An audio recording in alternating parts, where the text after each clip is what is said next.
What is up, YouTube? Game 888 here, and I'm finally back with another video.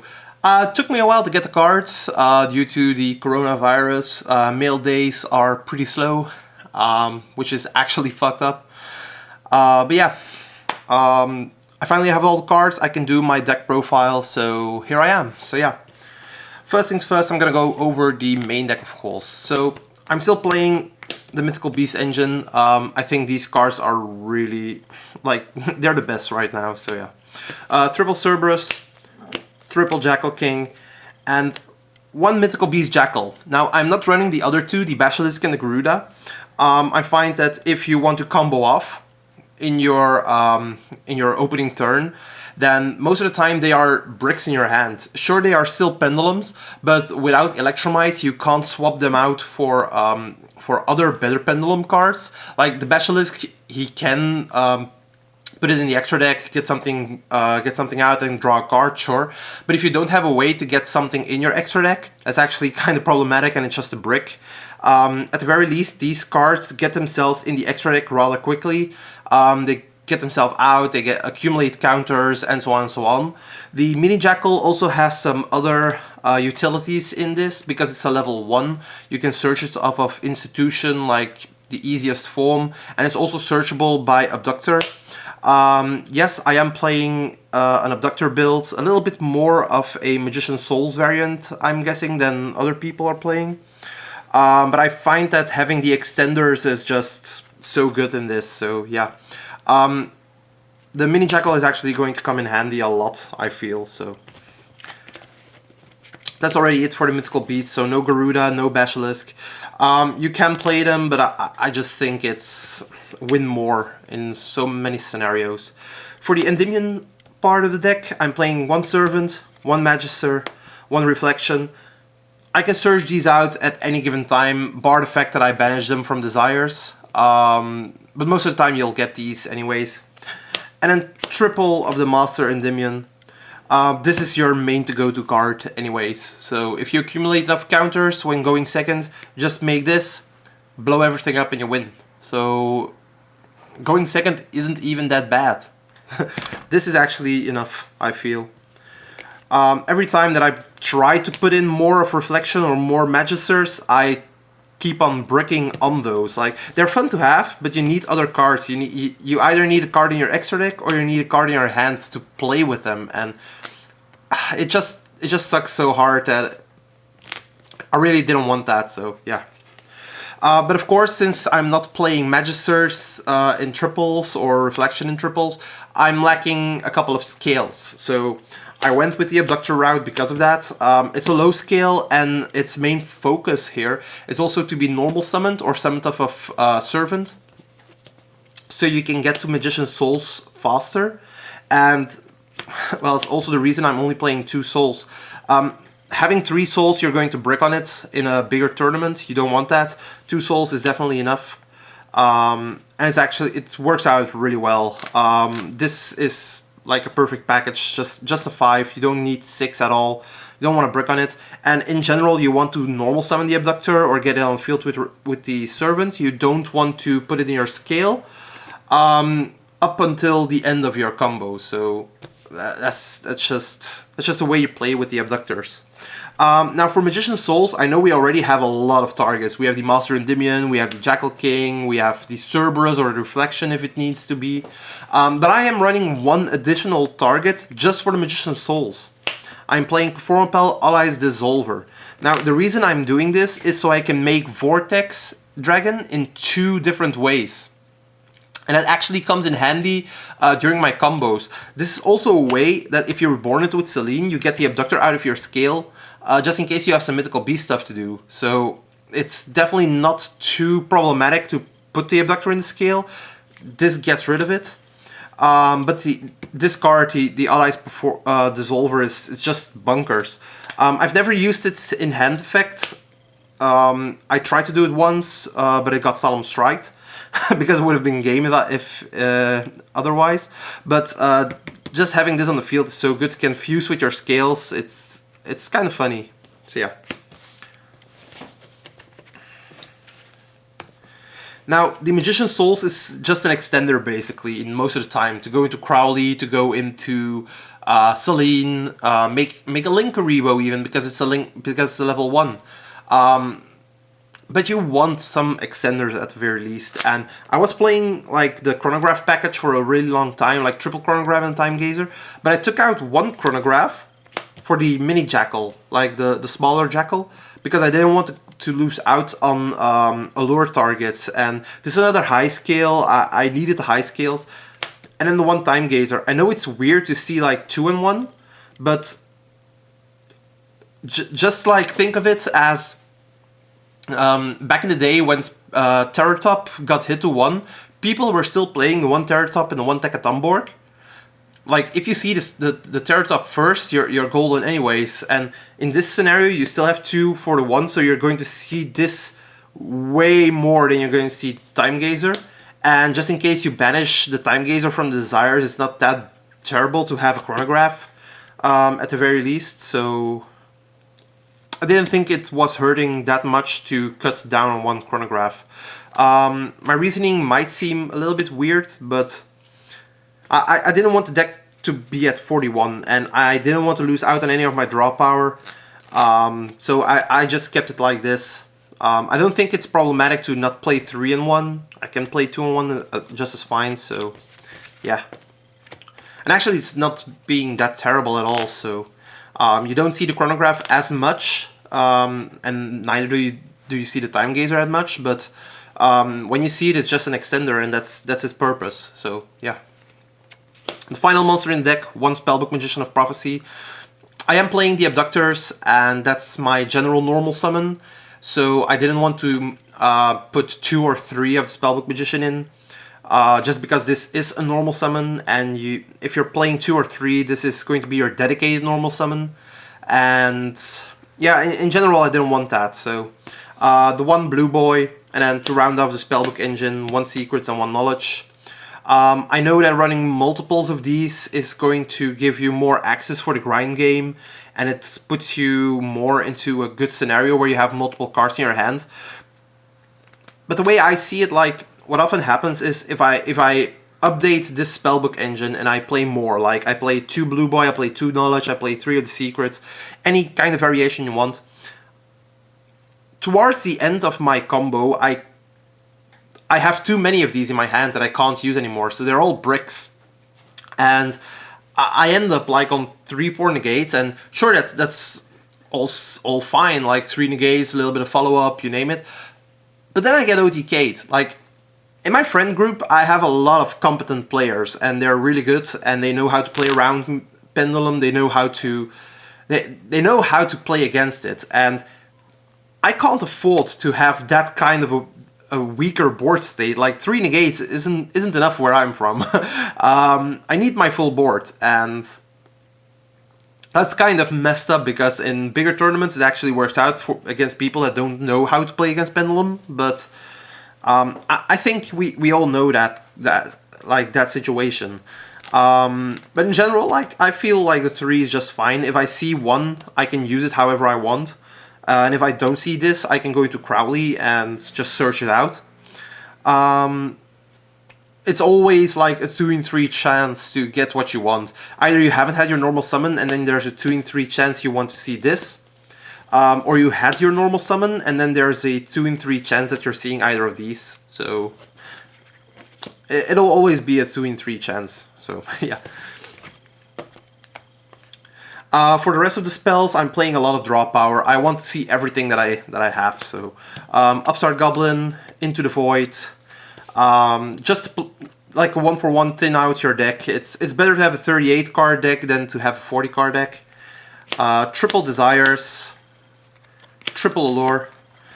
This is like the main reason that I didn't want to cut the chronographs for Magisters. Because Magister is an Earth, I can't use Allure of Darkness with it, so if I'm going to cut the chronograph package completely, I'll have to cut the Allures as well, because I don't have that many targets anymore in the deck.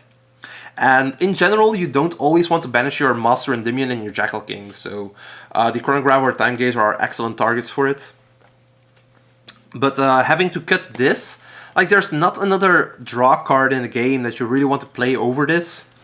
that will work out in the exact same manner. So yeah, I didn't want to cut this at all, and that's why I like 2 chronographs still. It'll have to work out. That's it for the draw power. So that's 6, 7, that's 8 draw cards, and then the knowledge. So in general you're drawing a lot, and with Magician's Souls you don't mind having a double copy of the desires, you just distribute it away. So Triple Mythical Institution. This card is bonkers. It's just the nuts. What I recently found out, like, everybody knows its general use of okay, you get counters, you get rid of them on the field, you search one from your deck or your extra deck, and you're fine. Most people also tribute the institution off with Magician's Souls afterwards, but you don't really have to do that. If you get counters on this, like, just put anything on it, like 1 counter is enough, maybe with a mastery, or using, that's why you're using like the bigger Mythical Beast package, Cerberus, Jackal, and the Jackal, and the Mini Jackal, just to get a counter on this. Like, imagine you have a counter on this on the field. So it's on the field, it has a counter, and you have the Master Endymion on the board. Now, what you don't have is another high scale. Like, you have enough counters, but you already used your Institution's effect. Just activate any spell, you don't even care. Use the Master Endymion, bounce this back to your hand, transfer the counter. This gets a counter now, so it's more protected for the opponent. You negate your stupid Into the Void or whatever you have, like an Allure of Darkness without targets in your hand. You don't mind, just negate it. You get the Institution back, and that's what matters. You can activate it again. Everything else on your field gets counters again, like the Jackal King, the Cerberus maybe, Abductor, Servant, you name it. And you can use it again to search another card. Just remove 3, get the Magister, play from there. It's just so powerful that you can use your Endymion cards to play like that. Just negate your own cards and plus from it. It's crazy. Yeah, I really like this card. It's so versatile in the deck. It's just amazing. And of course, the Spell Power Mastery.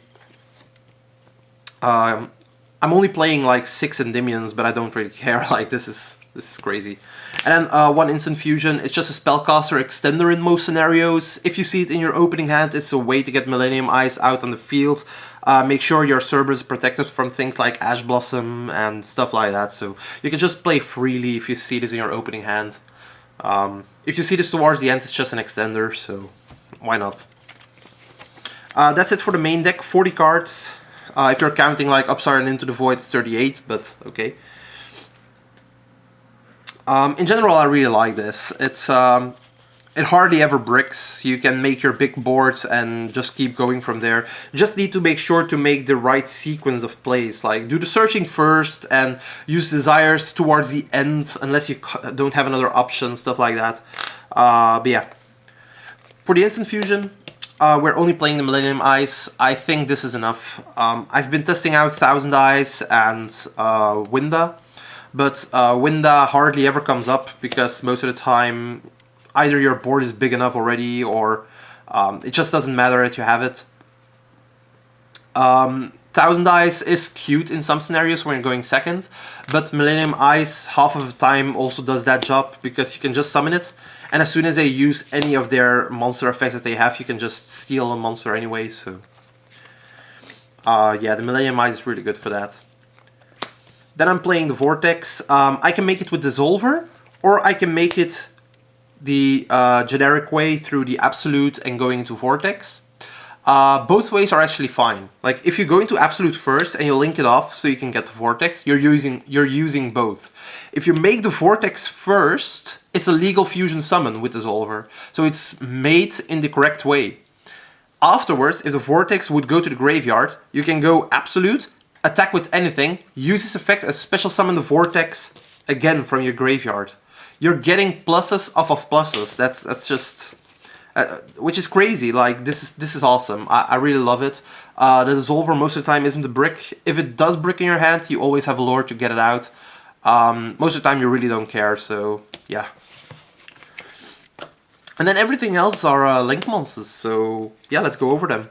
I'm playing 1 Crowley. I'm only playing a small spellbook engine. If you're playing like the massive amount, then you can play a second Crowley, but in general, one is enough. One Daybreaker. This is for going second options. When you're going first, like the Crowley is awesome, but going second, like Daybreaker, is way better because you're going to pop a card or maybe lure out a negate. That's just awesome. And then double Selene. There's often times where I actually go into 2 Selenes during my first turn combo, but sometimes I also like I keep the first one on the board. I revive something in my turn, or revive something in their turn. And then I use the Masquerena, to use Masquerena and Selene, to go into my second Selene, have another revive. So that's... the pluses you can make of this card is just... it's just amazing. So yeah, 2 Selene is definitely worth it. And then for all my other links, I'm playing the link 1 Linkuriboh. The reason I'm playing this is most of the time for dinosaurs. I feel dinosaurs is a really bad matchup for Pendulum just because of the Ultimate Conductor Tyranno ramming over all your monsters without many problems, because it doesn't activate. And the Linkuriboh can just put it at 0 attack. So if you summon this out, it just helps in protecting your board. Also for the Lost World token, it's level 1, so you can tribute it, summon your Linkuriboh, and they can't target the token anymore now. So that's always a thing. Then we have Gravity Controller. I still think the card is worth to play. It clears out your extra monster zone from a Pendulum if you need to, and it's an out for common things like Borrowload, the Avramax, which is made with the Masquerena. So yeah, Gravity Controller is definitely needed. I'm testing out the Relinquished Anima right now. I think it's funny that not all people play around this. It can just absorb anything on top of the extra monster zone, and that's so easy. Like even against like full boards, they can't control that, of course, because if they have a full board, you're going to summon this wherever you want, steal a monster, go from there. But like if they have 1 monster or 2, sometimes they just summon it over the extra monster zone, and you can just steal it, punish bad players because of that. And next to that, 2 more things why I'm playing this. For one, it's a spellcaster, so if need be, you can go into this, and then you still have a spellcaster to go into Crowley or Selene afterwards. Or even Daybreaker. You can steal their monster, go into Daybreaker, it's still a spellcaster, so yeah. And then the final point that I want to make is Salamangrate. Salamangrate, the wolf, it has a pointer towards you. You're always going to be able to summon this next to the wolf and then absorb it. I'm sure they get something back from the graveyard, but does that really matter? If you're going to OTK them because you absorb the wolf, this lures out the roar or the rage, and then you can just full combo afterwards and win. So yeah, the anima is actually really good. Cross Sheep, I'm playing it for the Absolute Vortex combo. This is actually really easy. You link away your Absolute and any monster, go into Cross Sheep. So this goes to the graveyard, using Absolute's effect, summon Vortex, Cross Sheep's effect, so you summon any monster, let's say a Magician's Souls you've used. This is a spellcaster, you can use these 2, go into Selene, and then thanks to Selene you get back the materials from the Absolute, which is Master Endymion or Reflection, because I'm not playing any other level 7s. So this way guarantees you 3 negates even with small resources. So that's actually a way to be playing this. Putting this back.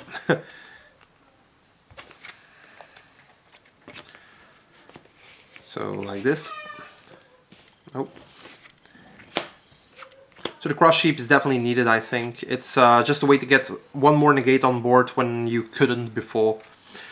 Masquerena with the Nightmare Phoenix and the Unicorn. In general, I think Unicorn is the least made card from my entire extra deck right now. But it's just there, generic removal. The card is too good not to be playing it. Yeah, it's crazy because the final card in my extra deck is Appaloosa, which means that I'm not playing Borrowsword, or Borrowload for that matter. I was testing it out and I never made it. like seriously, never made those cards. I've done about 50, 60 duels, like entire matches, and I never made Boral Sword, I never made Boral Load, and the reason for it is simple. Like, if you go first, your turn 1 board is so massive that either the player are going to break it or they're just going to scoop up to it. And that means you don't have to make a Boral in that scenario. And when going second, like most of the time, you're going to focus on the Cerberus and the Master Endymion. So at that point, when their board is entirely broken, you can just OTK with big monsters. You don't need a Boral at that point. Sure, it can help in certain scenarios maybe, but I haven't come across it in over 50 games, and these all have. So I went for things that I needed over things that I might need at that point. So yeah, that was my extra deck. If you have questions about that, definitely come up with that. I'd like to answer it. But yeah, I've never used my Boral Load to Boral Sword, so yeah. In this build at the very least. And then finally, my side deck. It's kind of generic, I feel, for Pendulum right now. I'm playing 2 Lava Golems. You can play Sphere Modes as well, but I think that Lava Golems will come up more than Sphere Mode, just because of the fact that it's only requiring 2 monsters to be tributed. The upside of this is it has 3000 attack, so if you banish Master Cerberus, you're getting a big monster. So yeah. And then next to the 2 Lava Golems, 3 Dark Rule No More. The reason for these 5 is simple. These 5 get rid of monsters that can negate your cards.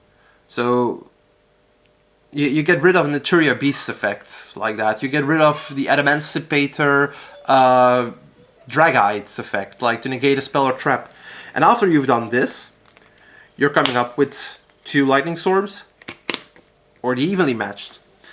A combination of these 2 only happens 30% of the time, but 30% is still a lot. Like if you're going second, and that's just in your opening 6, not counting the upstarts, not counting the desires, you name it. You keep in your draw power, and then this is 30% chance in your opening 6 already. Like one of this and one of this. If you just want 2 of the 10, you have like a 48% chance to open 2 of this. So that's just crazy. Like you can break so many boards with this. This is also what I cite against combo going second, like these 10. It seems weird to cite 10 cards, but it's actually really easy. There are a couple of cards in the main deck that you can really easily take out for it and just go from there. Against back row, you already have these 5 because, well, Evenly and Lightning Storm are godly. And then we also are running the triple Cosmic Cyclone for it. Just because you can chain it, Anti-Spell, Imperial Order are things. If you keep these in your hands until they play that, you're just golden, you're gonna win. On top of that, if you see like a lot of the matchups right now, Salamangreat, Shaddolls, and Eldlich, they don't like their cards banished. And Cosmic Cyclone just banishes their cards as... That's crazy. You get rid of their their entire spells and they can't get it back. Like you can even chain this to an invocation and they can't get the invocation back. So yeah, I just love to do that. Now these are all going second cards. Now what I'm lacking is something when I'm forced to go first. Like after siding, I often choose to just go second because I have so many cards that can break their board and they can't do anything about it. So yeah. The final 2 cards, 2 Secret Village of the Spellcaster. I'm not playing Terraforming, and the Desires in the deck might banish one. So I want to have 2, just so I can negate Dark Rule No More, Super Poly, things like that. And having these in the side deck actually helps out when you have to go first. And you know you're going to have to go first, like against dinosaurs, against Mech Invoked. Like this can definitely help not getting Lightning Stormed. So if you only have to negate the Evenly Matched, that's not really a problem then. So yeah, the 2 Secret Villages. That's it for the deck profile. Hope you guys liked it. Any questions, just post them below and I'll answer.